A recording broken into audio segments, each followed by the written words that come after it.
lecture for the exhibition Show and Tell, Queer Artists in the Lehigh University Teaching Collection. My name is Mark Wunserler. I'm the coordinator of exhibitions and collections for Lehigh University Art Galleries, and along with my co-curator, Jeff Ludwig. Jeff, make a gesture. We would like to welcome you to this exhibition. There are a lot, I wanted to say to start that there are a lot of queer things going on in the arts this semester, and I wrote them down so that I would not forget. Obviously you made it here, and that's fantastic. There is also at the main gallery at the Zollner Center the Andy in the Valley exhibition, which is Andy Warhol, Polaroids and black and white photographs from our collection combined with Lafayette College and Muhlenberg College. So it's a really great show surveying those three collections. There's also also inside of the main gallery, there's a show by Gary Graves, a video exhibition, which features, among other things, meditations on such historical queer luminaries as Walt Whitman and Gertrude Stein, and it features audio of them reading their own works. So that's really pretty amazing.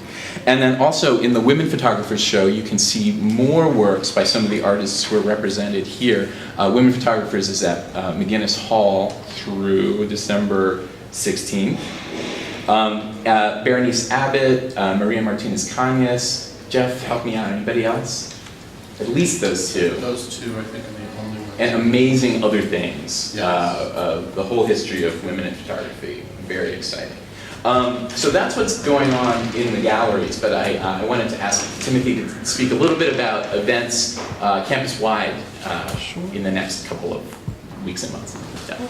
Sure. Should I close this? We Is should this probably super close distracting? Yeah, students will be coming for dinner and walking through. Hi everyone, I'm Timothy Gardner. I'm the LGBTQIA Services Director.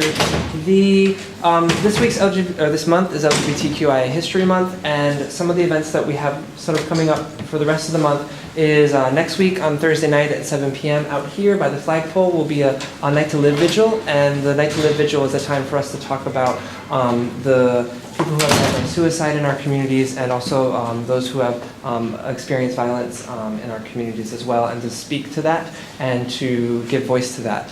So if you can come down to sort of be part of that, that would be great. And it'll be down by the flagpole at 7 p.m. The community is welcome, so those of you that may know community people, they are welcome as well as the other schools. We are inviting the other schools in the Valley as well to come to the event.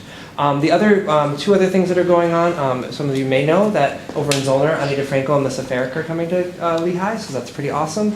And then something that we're doing that's really unique this year for Lehigh, for the Valley, is the first Lehigh Valley LGBTQIA student retreat. And we so far have 8 schools in attendance. We are likely to have 80 to 100 people from LGBTQIA student groups across the Valley on Lehigh's campus, and it's split between 3 campuses. We start at Muhlenberg, then we come to Lehigh for the day, and then we go to Kutztown for the evening for an event there. So we're sort of spreading out throughout the Valley and creating intercollegiate connections with the work that we're doing, so that we'll see more students coming from other schools to events here, as well as us going to events there.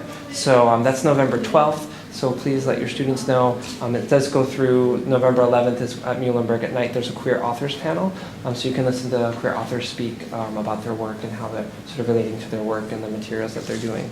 And at the retreat, there'll be a lot of great speaking, primarily geared towards undergraduates, and then we'll have a section for graduates as well. So let your students know that that's on November 12th, and I will just leave it at those 2 things for now. Thanks. Great, thanks, Tim. So now I have the distinct pleasure of introducing Neyland Blake. Neyland Blake is an artist, writer, educator, and curator. His work has been variously described as disturbing, provocative, elusive, tormented, sinister, hysterical, brutal, and tender. Among his most well-known works are a log cabin made of gingerbread and steel, and a video in which he attempts to tap dance in a weighted bunny suit. He has exhibited widely throughout the United States and Europe, including solo shows at the San Francisco Museum of Modern Art, the University Art Museum at Berkeley, Contemporary Arts Museum Houston, and the Tang Teaching Museum at Skidmore College. His works are in the permanent collection of the Museum of Modern Art, the Whitney Museum, the Los Angeles Museum of Contemporary Art, the Brooklyn Museum, the Studio Museum of Harlem, and many more. As a writer, his work has appeared in Interview, Art Forum, Out, and Outlook. Pertinent to this exhibition, in 1994, he co-curated with Lawrence Rinder the exhibition In a Different Light, the first major museum exhibition to examine the impact of queer artists on contemporary art, and this was at the University of California, Berkeley Art Museum. 3 years ago, he finally paid off his student loans. He is the founding chair of the ICP Bard Master's Program in Advanced Photographic Studies at the International Center of Photography in New York. I met Nayland in 1997 when he was my teacher and then favorite DJ and then colleague at the Milton Avery Graduate School of the Arts at Bard College. He was born in New York and resides in Brooklyn, where for the past 5 years he has shared his life with a very self-possessed Boston Terrier named Lehigh. Please welcome Neyland Blake.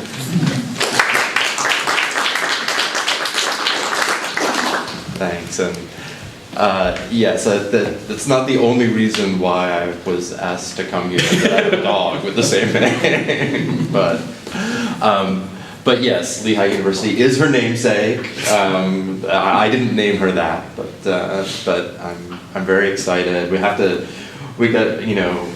go over to the gift shop and the campus store, see if there's any Lehigh themed collars I can pick up for her or something. Thanks a bunch, Mark. Thank you very much for bringing me out here, and congratulations to you guys for having the show, for having it in the midst, and it's I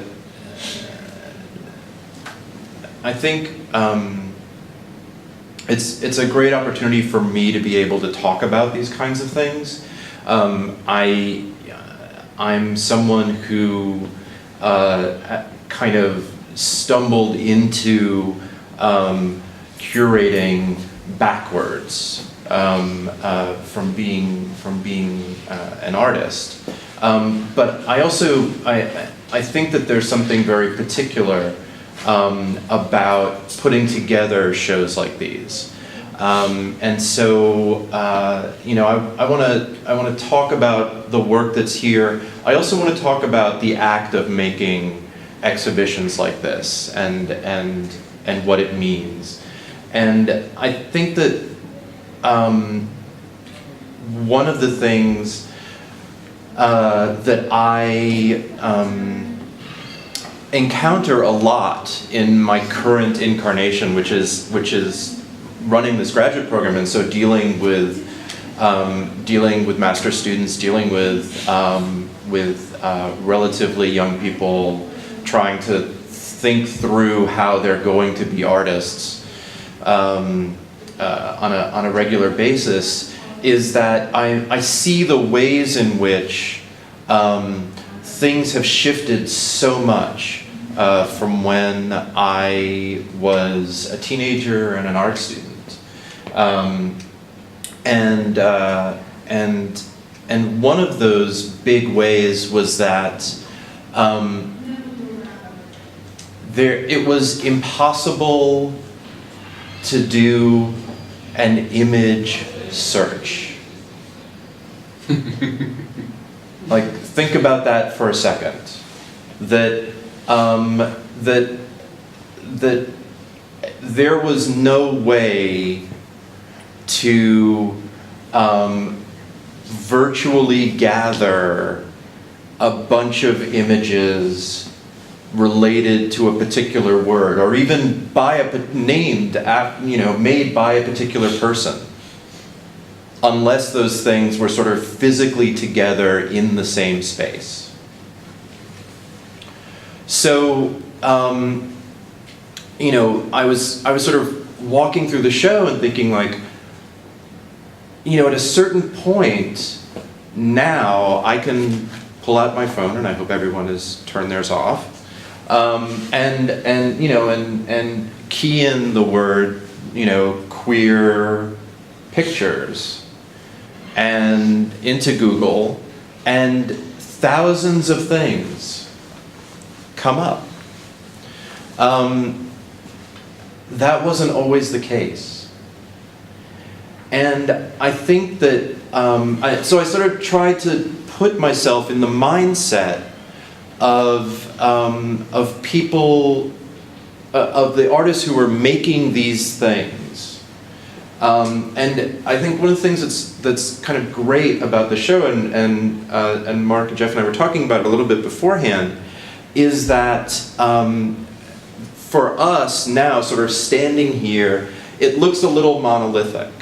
Like it's easy to kind of group all these things together and be like, okay, well they're all sort of queer somehow, kind of related. But I think it's really important to break it down and really look at the wall labels, really look at the dates in which things were made.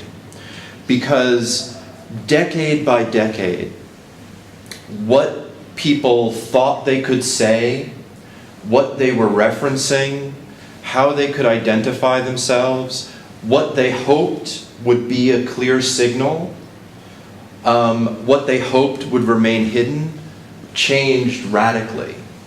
The difference between the way someone who was homosexual saw themselves in 1940 was hugely different from how even that same person saw themselves in 1950.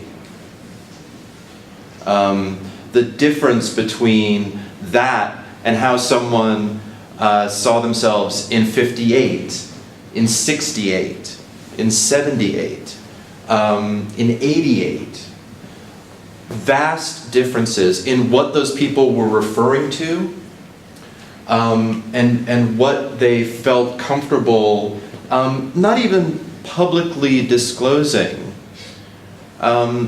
Because I think that's one of the huge things that shifted. The idea, and this is something else that's very different about our time.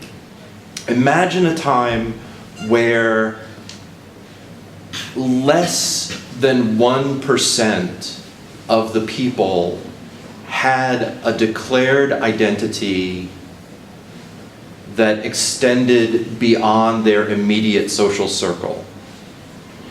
By which I mean, if you were Greta Garbo, people had ideas about who you were, who you slept with, what it was like to be romantically involved with you. But if you were somebody walking on the street, if you were one of us, there was no equivalent of a Facebook. There was no place where you would have an identity, where people could make assumptions, or where you could declare things about whether or not you felt good or bad, or hated your parents, or were gay or straight, or any of that stuff. There was no place to do that.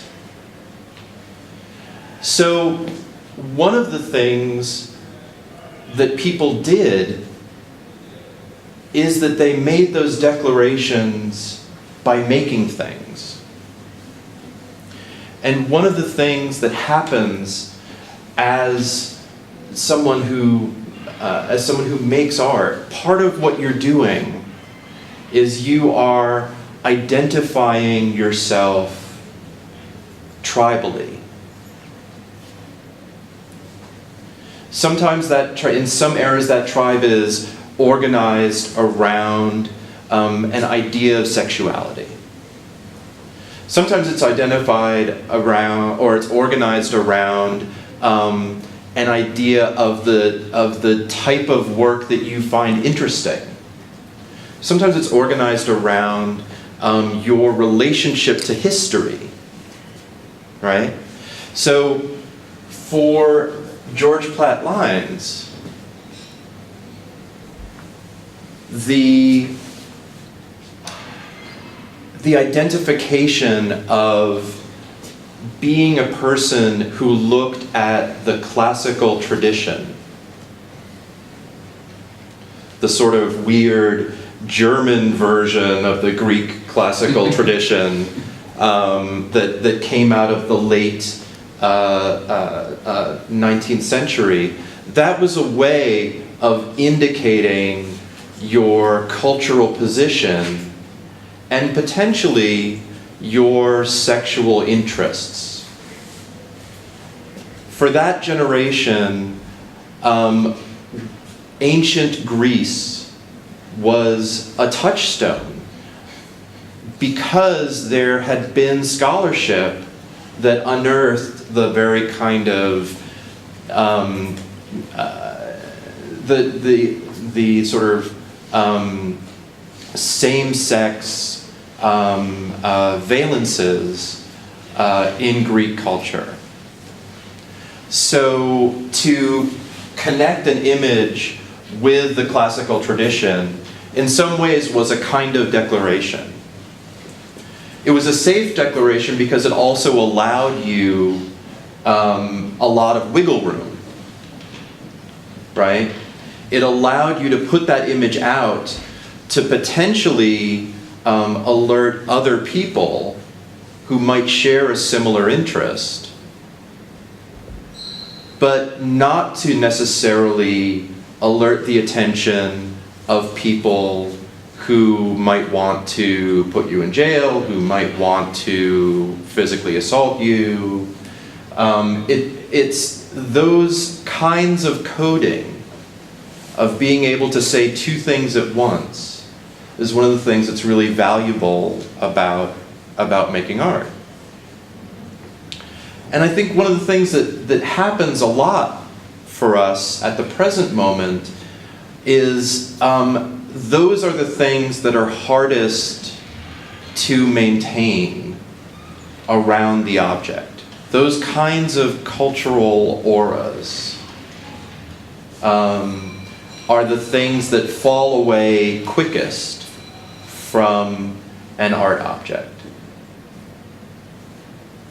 But often they're the things that are very distinctly part of what the artist is engaging with when they're making the thing. So in some ways, the work of curators can be about trying to resurrect those arguments, but also seeing the ways in which the art object pulls on other stuff aside from those arguments. And that's why it's really important, I think, that it happens with the objects. I started out with talking about the Google image search. And that's very predicated on someone else attaching a word, attaching a term to an image. And I'm sure you've all had that experience of, like, you're looking for a specific picture that way, and you type something in, you know, that you see that seems to you to be a real description of what the, you know, of what the thing is. And the page is just all of these, you know, it's like 10,000 pictures of Sarah Palin, you know, and you're like, why, you know, why is that? You know, you thought you were getting Rogue from the X-Men. No,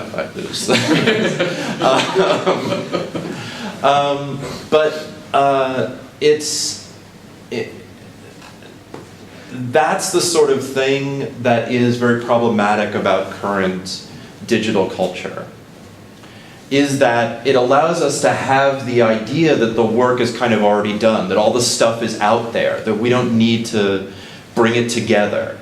Like, when I need that information, I'll go find it. You know, I'll do like the kind of like crabby old dude thing for a bit. You know, like I was like a young homo and a young artist and a young, you know, I watched as punk was formed, you know, and one of the things that all of those enterprises shared in common was scholarship. it was not possible to find obscure garage bands unless you found someone who had a source of 45 records, right? And one of the things that was amazing about that time is every town had 50 different garage bands who made one single, one 7-inch vinyl single that didn't sell beyond their town, right? So any town you went to in the US had its own little scene that was there in the kind of record shops and the thrift stores around that scene that you couldn't access any other way. So when I was asking myself the question, where do I fit in this history? How do I connect to other queer artists? I had to be a scholar. I had to pull things together that were kind of fragments that were scattered around in various places and make the argument that they went together. And I did that in some ways in my work through referencing different works, but I also ended up doing it as a curator. And so Mark talked about the In a Different Light show. And in part, the genesis of this show is the hide and seek show that was put together by Jonathan Katz at the National Portrait Gallery. And I know Jonathan from back in the 90s when I lived in San Francisco. The thing that was particularly galling about what happened around the hide and seek show, around the work of David Warner Ovitch, is that the National Portrait Gallery is not an art museum.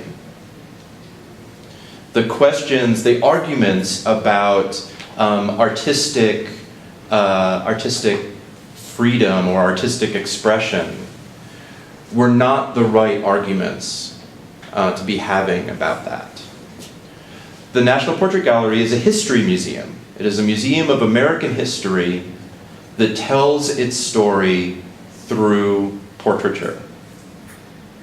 So what happens is that when a member of Congress is able to remove something from that forum, they are quite specifically attempting to rewrite our shared national history.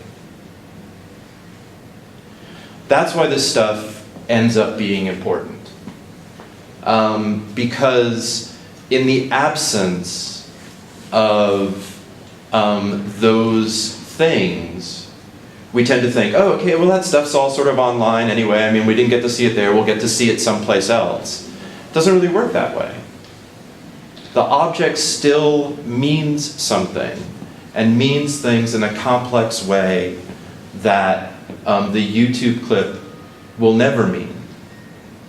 And it means something to occupy a place in history. That's what these shows are about. To me, one of the interesting stories in here that happens in a lot of the labeling is the extent to which people start to feel, you kind of have this situation where certain artists, Lines, Bernice Abbott, the artists, the sort of the generation Beaton, the artists of, the 20s and 30s and 40s,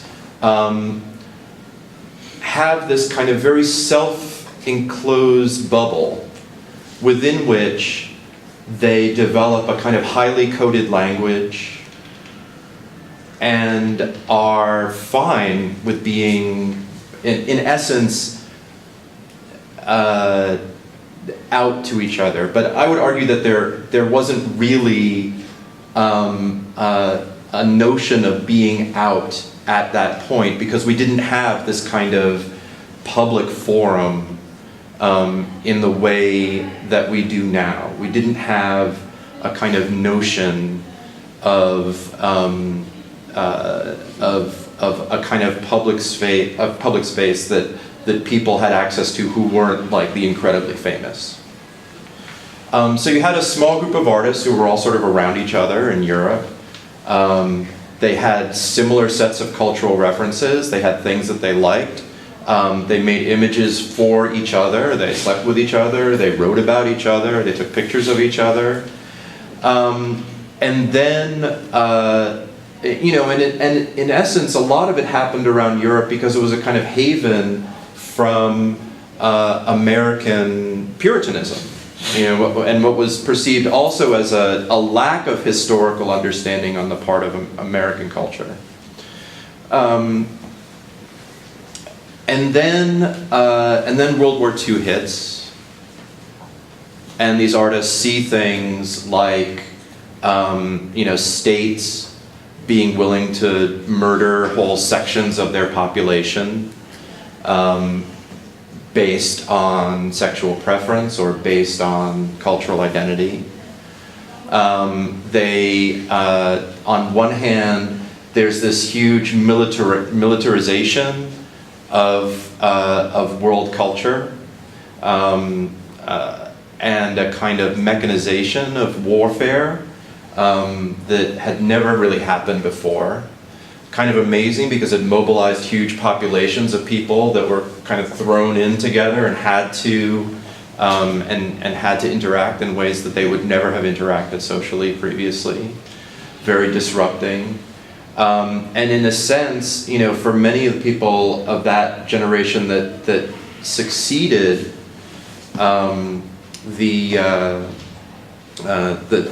generation that sort of came of age in the 40s and 50s, that military experience was in part very liberating. But then in the wake of the war, what happened was a kind of clamp down in conservatism and shuttering of all of those possibilities, all of the stuff that all of the kind of sparking of different subcultures got sort of shut down. And there was both a rise of a mass culture, right? We start to have like the TV generations where it suddenly becomes possible to imagine a public sphere that is greatly expanded. But we see a way in which the sort of the excitement of personal exploration, I think, is the way that I would put it, got turned way down. So suddenly you had like mass culture, but the idea was to come up with a kind of standardization of mass culture. In visual art, you had a turning away from a kind of classical referent to and a kind of surrealist influenced internal referent to a kind of transnational abstraction. That suddenly it became about a kind of universal language of painting and sculpture based on what were supposedly purely formal concerns. So these artists who had been very comfortable in their little bubble suddenly looked at that and they were like, well, I spent all this time exploring my interior and talking about all the people I wanted to have sex with, and what has that gotten me now? I'm old. I don't have, art critics aren't looking at what I do. You start trying to make the case for like, oh no, I do that too. I'm about pure form again as well, and I think we were talking about this with Abbott. You know, it's a whole generation, people like, you know, Abbott and Juna Barnes, the novelist, and a lot of these people started to become very vehement in their declarations that their work had nothing to do with sex, had nothing to do with the degeneracy or whatever it might be. You know, understandable, because you'd seen people around you who were part of that community slaughtered or utterly disregarded by what was the contemporary cultural discussion. So, you know, you have that sort of thing where everything turns way down, and then through the 50s and into the early 60s, you start to see the rise of a kind of, I think, highly coded work that takes as its subject matter the newly emerged mass culture. In a way, what those artists are doing is saying, we don't need to look at classical European history to produce the signifiers of our own desire. It's the stuff that's all around us. You know, we can show you how to look at a Judy Garland movie and get what's gay about it. We can show you how to read Alley-Oop or Dick Tracy or, you know, a Donald Duck cartoon and see what's, you know, see where the homosexuality lies in that. It's not about wanting to have, you know, to be the consort of Zeus anymore.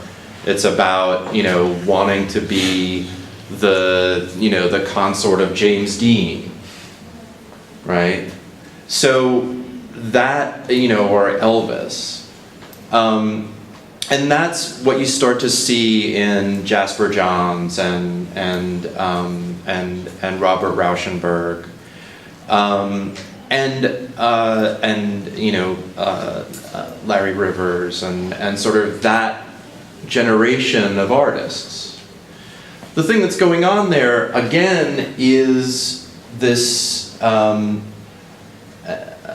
a similar kind of wiggle room is being left, right?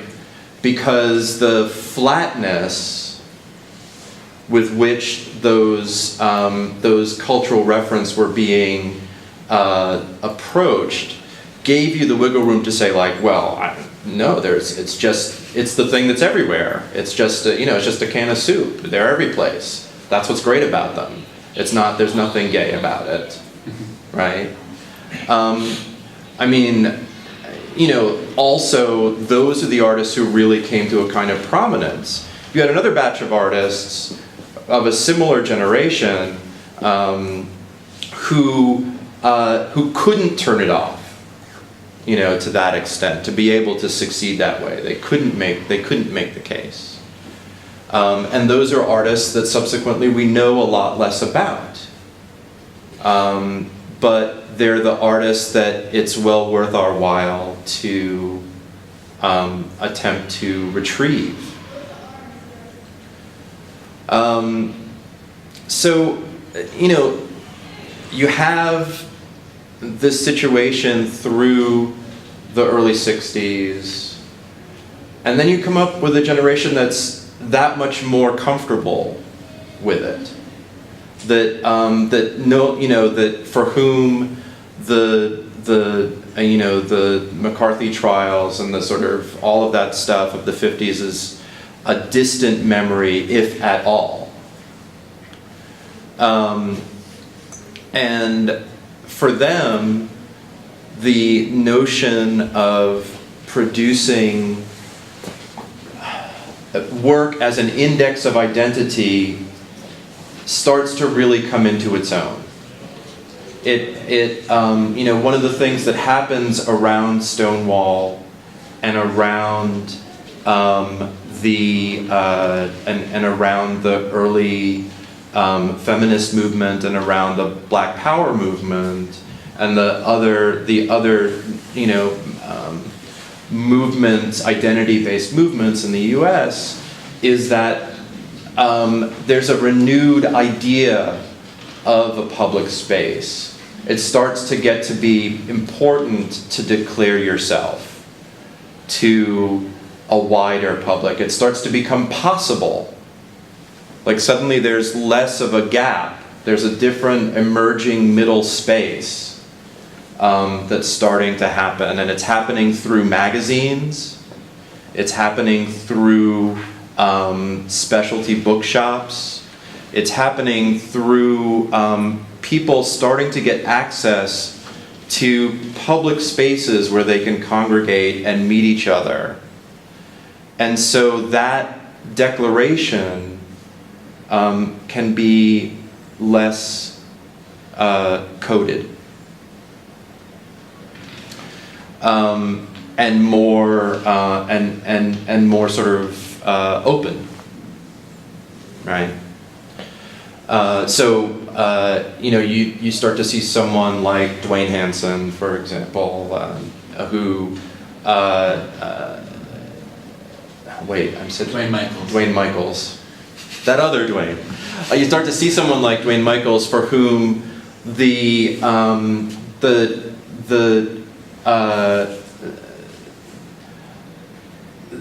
idea of same-sex attraction is worn much more lightly. Is suddenly much more in play and much more possible. And you start to see,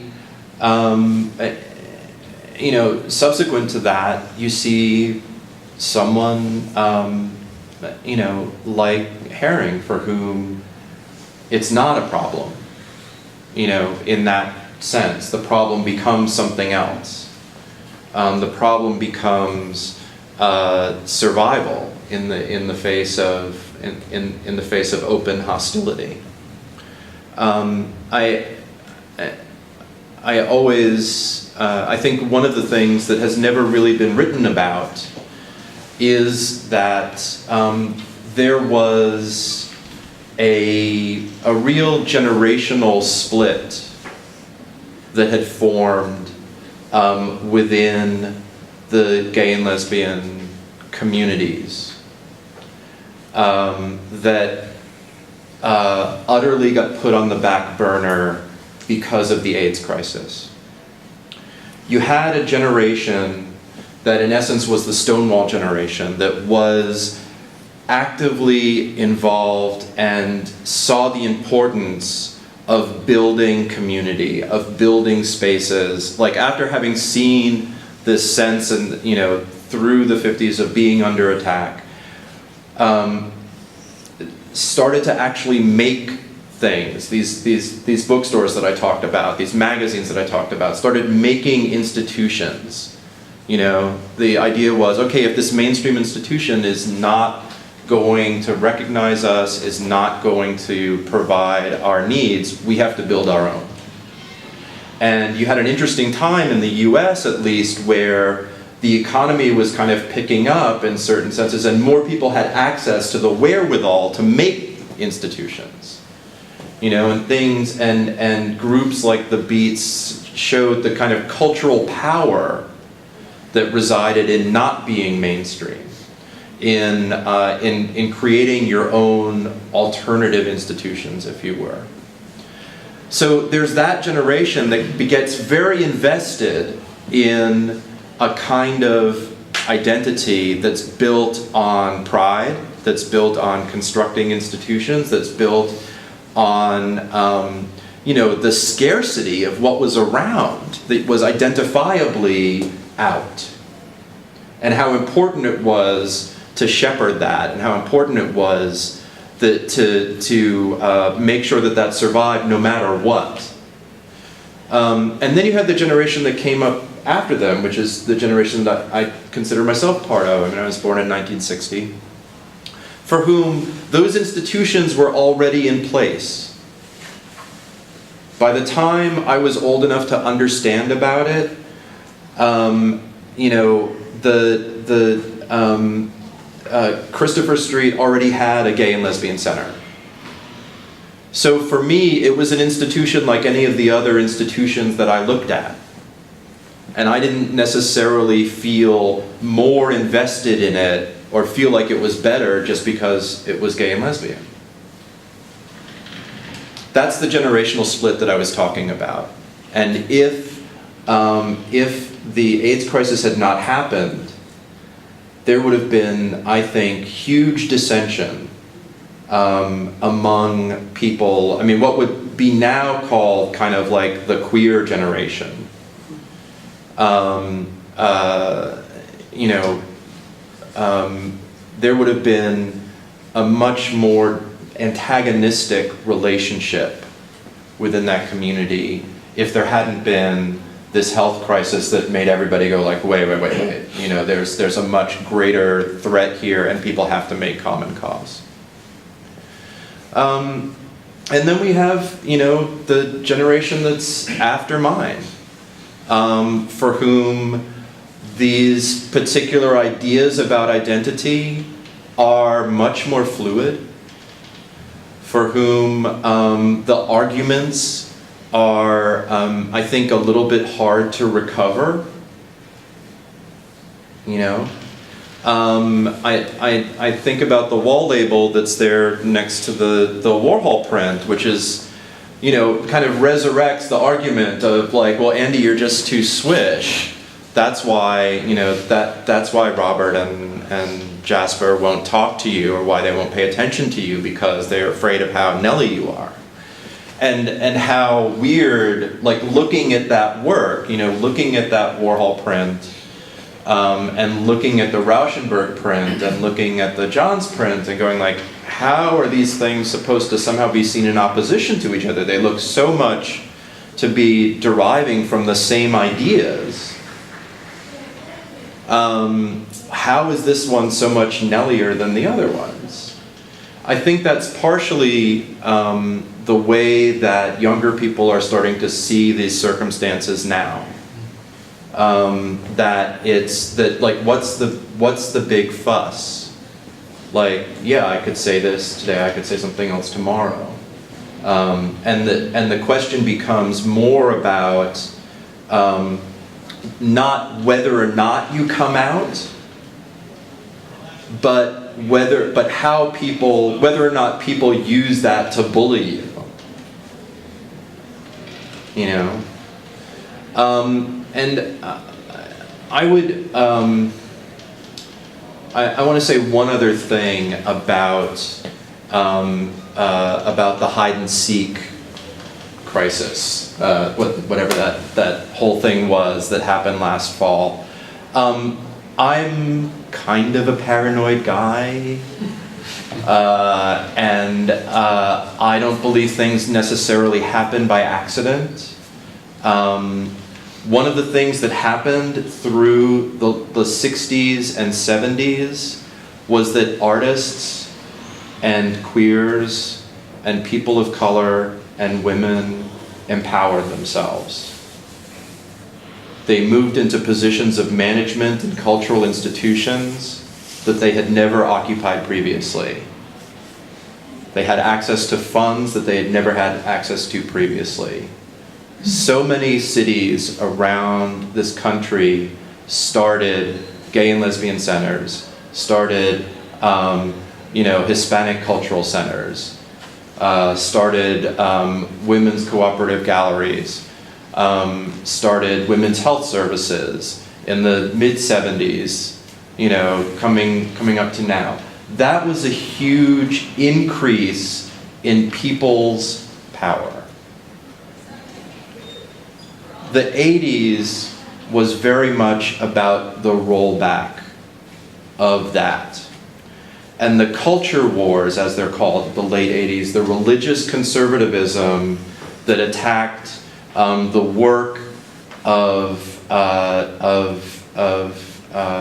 gay and lesbian artists, in part, was about defunding the left.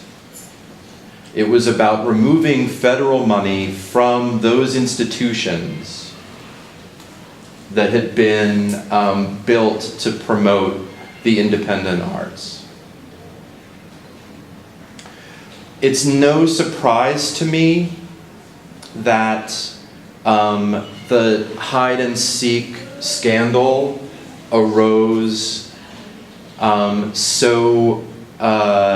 so rapidly after the It Gets Better campaign. I'm not saying that there's a causal relationship, that there's one or the other, but one of the things that happened around It Gets Better is that the identity, the cultural identification of queer people was being shifted, right? So suddenly youth were queer. Suddenly society had to deal with its responsibility towards them. Suddenly they were not the aggressor, they were not the attacker, they were not the pervert, right? So when you look at the language that was used around the discussions of David Warner Ovich's work in Hide and Seek, they were, this is sacrilegious, this is perverted, this is, this is an assault on the church, this is hate speech. It really was an attempt to rhetorically shift the balance back to that other kind of cultural identification. And that's where this stuff gets played out. That's why putting together shows like this is so sort of crucial. That's why investigating history and maintaining history is so important, because it is the counter evidence to these kinds of rhetorical ploys. It allows people to make up their own mind about what it is that they're seeing. So that's, I don't know how long all of that has been. What time are we? Oh my goodness. Okay. Maybe, well, yeah. that's about 40 minutes of rant right there. So maybe what we can do is we can sort of open it up to some questions. I realize I've gone on for a long time, but if there's stuff that you guys want to hear about, I promise that not every response will be that long. But I'm curious as to what you guys think about all that. Say two things. One, Sure. not everybody might not know about what the art piece was that was removed from Hide and Seek and what that was. So if you Sure. could share a little bit of that. Uh-huh. And then, do you think that because you mentioned it in conjunction with the It Gets Better project, do you think that the shift happened that you're looking for, or do you think it actually went back to, because you were mentioning that they were trying to go back to that sort of late 80s cultural war mentality? Do you think we went back to that with the removal and what went on, or do you think that with It Gets Better we're actually sort of progressed forward in a way that wasn't happening before? I think so. To just briefly recap the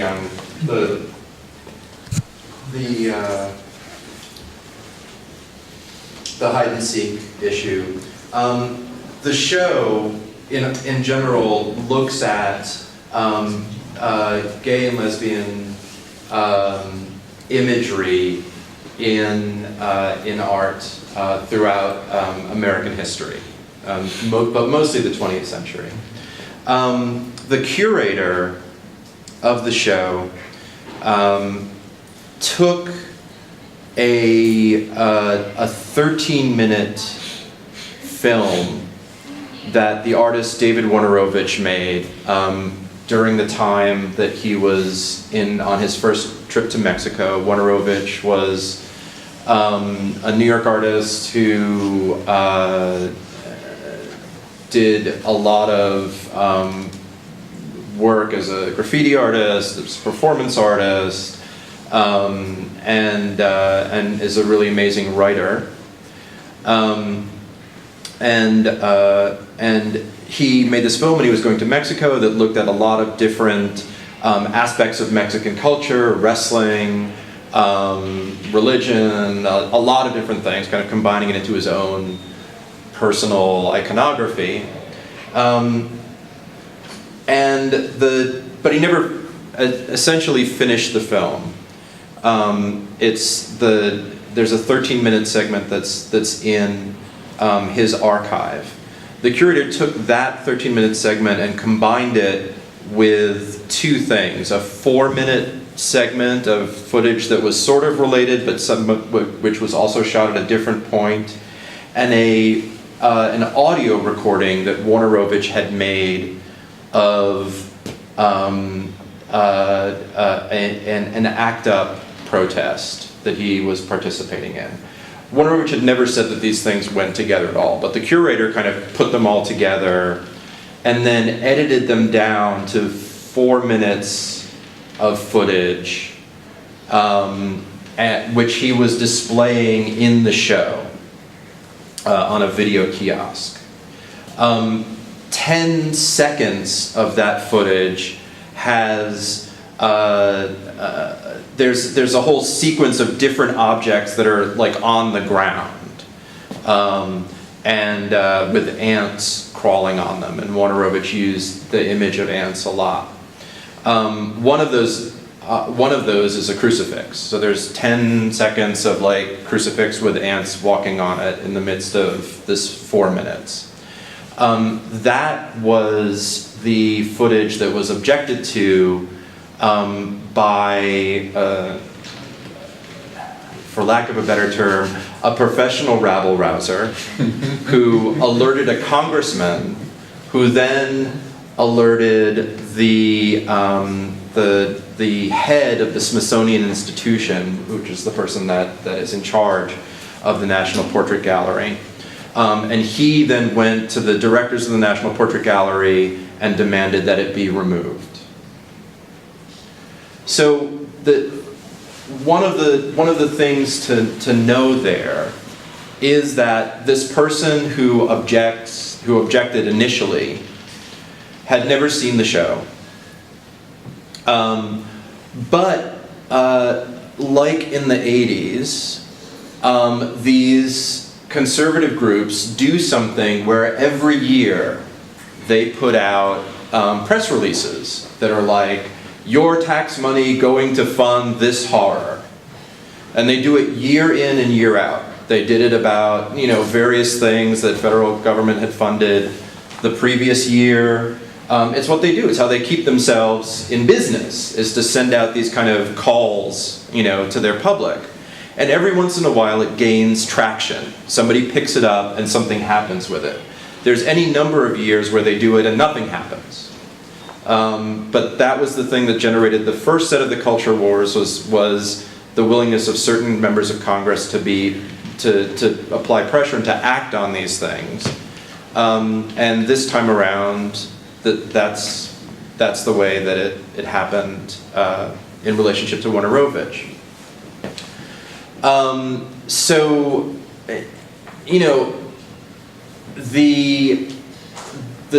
the director of the Smithsonian could easily have said, you send this to us every year, forget it, so what? We'll ignore it.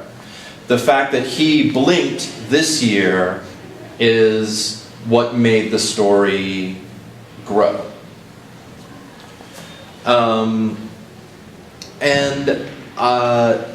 So that's the whole thing, and sort of in the scandal in a nutshell. In response to your question, I don't think that it rolled back.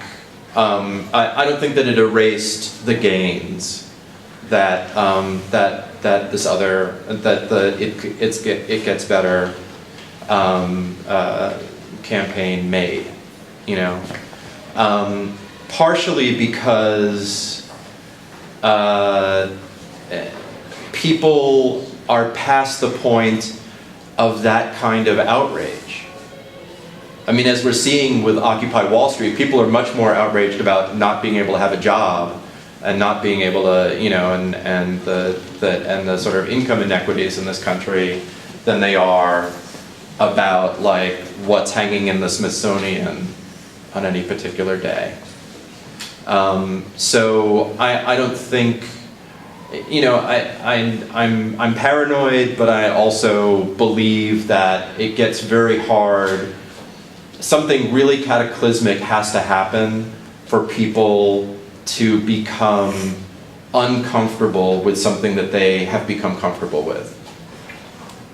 Like, once people became comfortable on a large scale with a certain kind of identification of like seeing queer people around, seeing queer people that you could make jokes about or not make jokes about, or people who were like, this way or that, once people became comfortable with that, you'd have to really have some sort of a gigantic thing happen to make them uncomfortable with it again. So I don't think that this was that. Do you think that the director of the Smithsonian's choice to blink, as you call it, do you think that was driven by money and federal funding, or do you think it was a personal moral position or an obligation, feeling connected to government in some way, that the government couldn't support this? I mean, what made him blink? Only he can answer that. He never had to say why?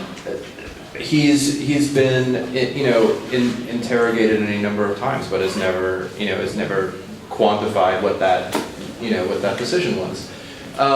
It was, but the idea that we're going to defund the Smithsonian, that's an idea that's been floated around. Remember, it was floated by the veterans groups around the Air and Space Museum a couple of years ago, that they had a display that wasn't pro-American enough. It's one of these things where conservative members of Congress love to go after that, A, because it's a tiny amount of money in the budget, right? It doesn't mean anything.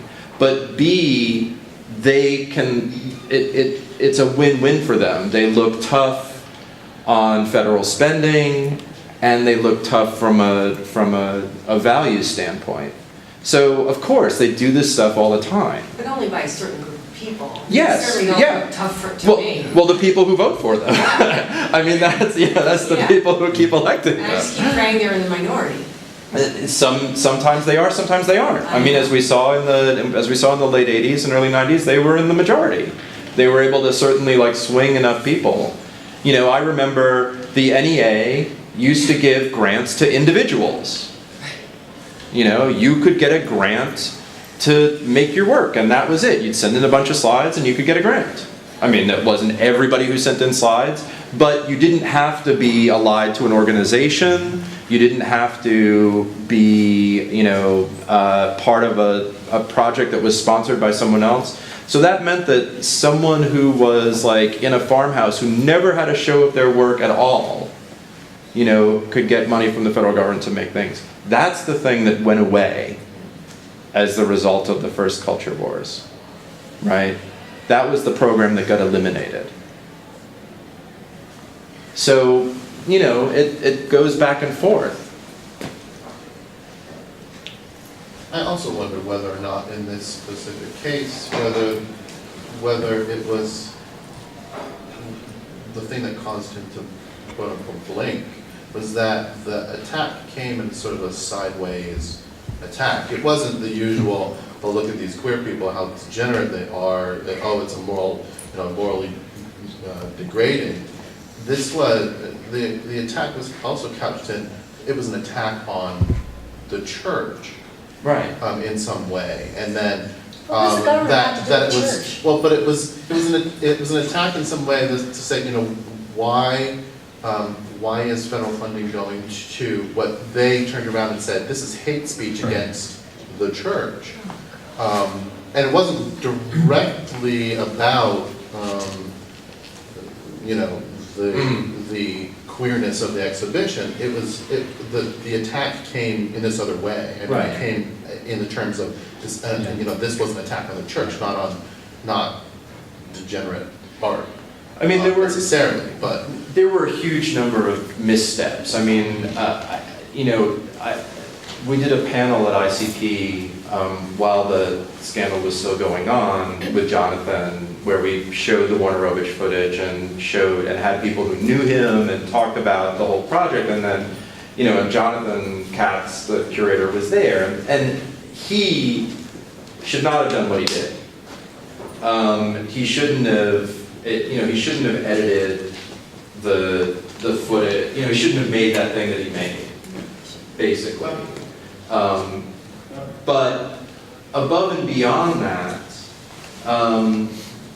the argument that this is that what's being objected to is anti-church, it doesn't really hold water, because historically, in the context of the show, that assemblage is being made to talk about sort of the emotions around the AIDS crisis. And regardless of whether or not that image is an anti-Catholic image, that people were right to be angry with the Catholic Church at that moment in the US. And to me, the analogy is, it's like going to a historical museum that's doing a show about the Civil War and saying, like, this is really anti-South. Like, look at all these things. These are really, like, anti-slave owners here. And it's like, well, whether or not you think slave owners were good or bad, the fact that there were, many Americans who were opposed to them is a historical fact that you cannot eliminate from the discussion simply because it discomforts you now. That's why the distinction is that it's not about artistic freedom. It's not about interpretation. It's about the historical record. People were angry at the church.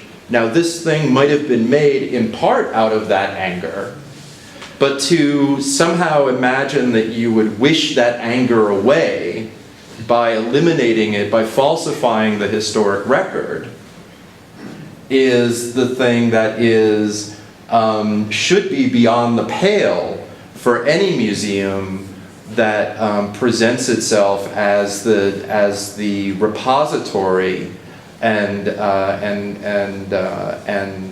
custodian of the national identity. You shouldn't, that if there is conflict in the historical record, it should be there in the shows that are about that. So, that's the thing that, that's where this sort of drift into these kind of generalities gets very, very frustrating. And it's, I think, again, to sort of bring it back around here, it's the thing that I think is really important about trying to delve into these works and look at the real complexities around how they came to be the way that they are at the particular time that they were made. So it seems like part of the issue, even with the rhetoric surrounding, like, the attack on the Warner Ovitch piece, is that the opposition suggested that somehow there's a lot of glossing over of the particularities of the actual piece or even what was seen. Yeah. It's worded as if David Warner Ovitch had put giant ants on Jesus, right? As if he had giant ants and he had Jesus, and the specifics of the fact that they were regular-sized ants on the ground where they belong, that it was a plastic crucifix that was also on the ground in the midst of some sort of cultural situation, and that all these things were unfolding, and that he found it and filmed it, as opposed to say, put the ant, it's right. Like all of that is kind of like totally glossed under, and I think that's a place where the kind of like historical and sort of the facticity that you're talking about in terms of the way that those things become a counter, a countervalence against cries for, defunding and all of those things, or erasure of history and all. Well, I want to bring it back around to where I started, which was with Google image search. Yeah. And online culture, because ant crucifix is like a perfect Google search term, right? And probably if you put in ant crucifix, you're going to get like, you know, the first page will all be David Warner Ovitch images. And the thing is that online culture knows how to index attention, but it does not know how to index accuracy or importance. One of the other things that was circulating at the time that the Warner Ovitch thing was pulled was another edit of that same footage with a soundtrack from Diamanda Galas, which, and this is something else we talked about in the panel, it was something that had been stuck together by a filmmaker, Rosa von Prime, years before as part of a film that he had made. It was not the thing that was in Hide and Seek, nor was it anything that Warner Ovitch or Galas had ever intended to go together. But it became the sort of default thing that people were linking to. And so it became, again, this other sort of version that had supplanted the actual thing that Warner Ovitch had made. So, you know, again, it goes back to this thing that there's nothing online that somebody didn't put there and that somebody made some sort of value judgment about. And you have to be able to interrogate that stuff to make sure that it's actually going to be useful to you, or it's actually doing what you think it's doing. Because those things are not in any way, vetted is the wrong word, but they're not trustworthy in that sense. They, you know, it's utterly happenstance. So. Okay, thank you. Thanks, you guys. I